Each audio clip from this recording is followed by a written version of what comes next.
Preparing to take off from Faust's yard.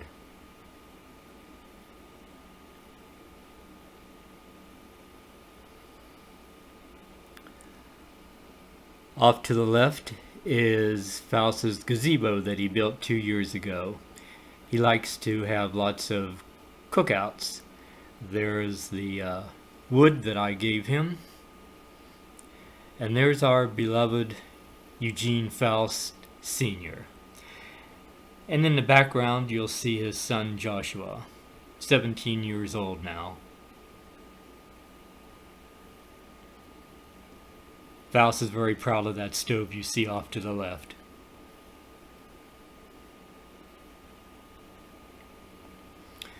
Alright, so let's go for a tour through the yard. Right there you can see the front of the boat that he bought many years ago when he was rich, selling everything possible to poor people who would come by his stand. He's offered to sell it to me and put it in my pond. He just told me to make sure I see the tree house that he built many years ago. That's it. It's had some problems with weather and it's fallen apart and nobody uses it.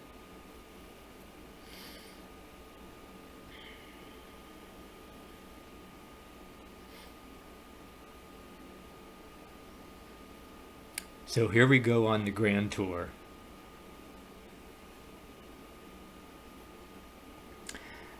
That's his house,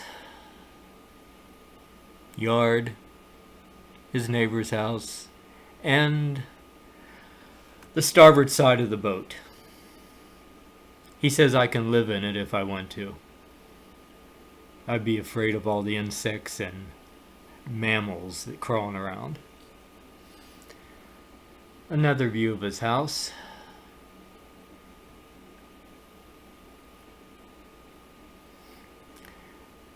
And off to the left, one of his many garages. There'll be other views of those later. And there's a little dog house for a little dog. Notice in the center of the picture on top of the garage, the world with an airplane flying over it. And a ray from heaven coming down to illuminate it. You see the roofs of many of his garages there. His trailer and the other side of his gazebo.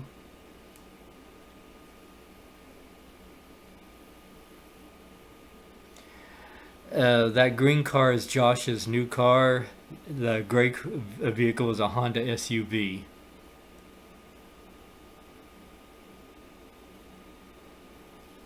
We used that trailer to take my tractor over to Mr. Bumbarger for repair one time.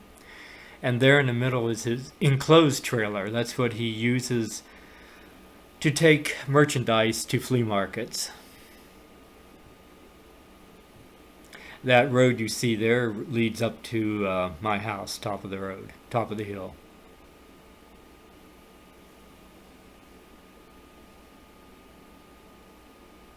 There's some more of his many garages, add-on garages.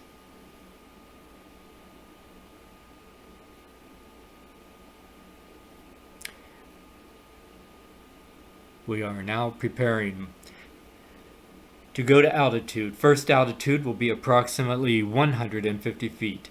There's his neighbor's house off to the right. I'm sorry, that's the neighbor's garage. The neighbor races cars.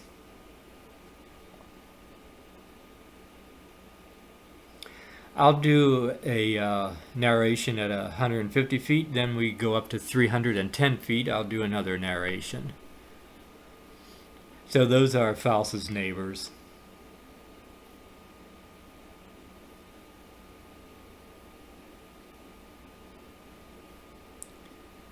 And that field with stripes on it that you see, the guy who owns it says it's good for hunting. The deer will go in between all the little alleys and he can shoot them easily. There's a poor view of my school. You'll see a better one later, my high school. And that hill at the top with a bump, right in the middle. Stoystown is right below there.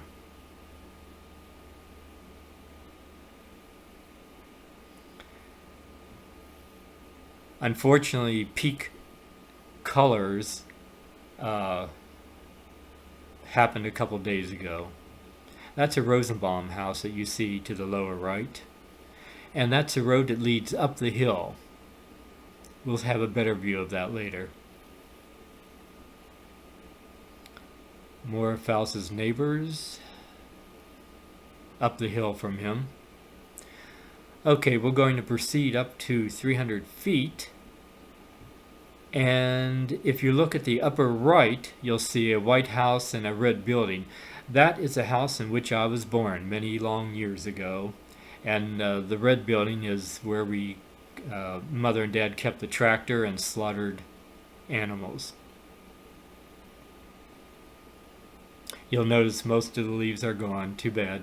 We had rain, so I couldn't go up and video anything.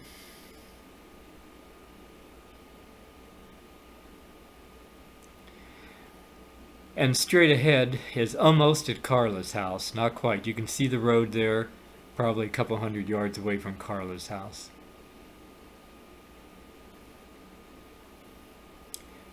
And there's a better view of my high school and Route 403 and Stony Creek. There's a bridge there right where the road separates. And Stoystown up there where the hump is.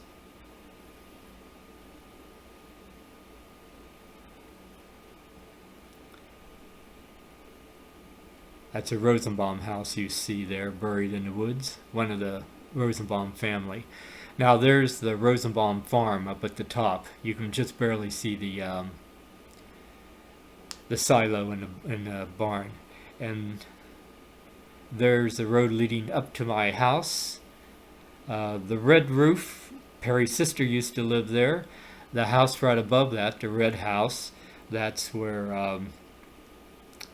a little girl lived, Abramowitch. I would go down and play with her. And you can see once again my house, Sophie Abramowitch. There's the house in which I was born. And that white spot up to the upper right is Pluta's garage.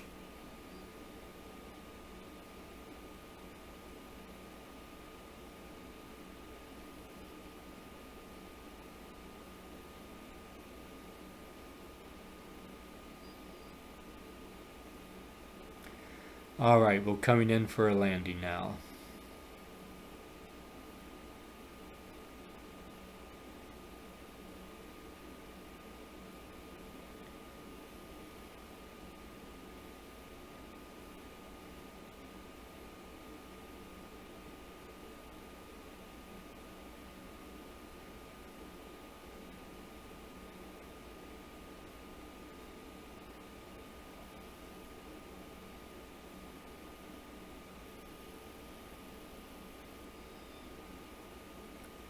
Faust's house and his gazebo, his yard.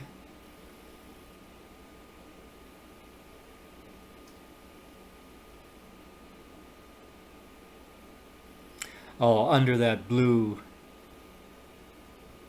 mat is tarp is leftovers of a motorhome.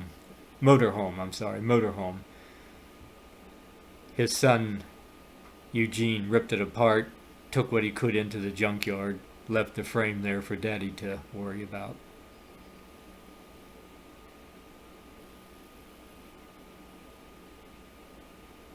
And the movie is over. Stay tuned for the credits.